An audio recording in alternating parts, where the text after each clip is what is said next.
Hi guys, good morning, good afternoon. Ang dami kami ngayong grocery. Nag-grocery emong lola, ang itlog isang tray.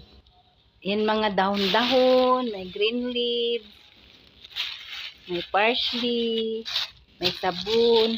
Ito yung kubos ngayon. Masarap ang kubos. Ang roman. Granada sa atin. Pomegranate. May banana.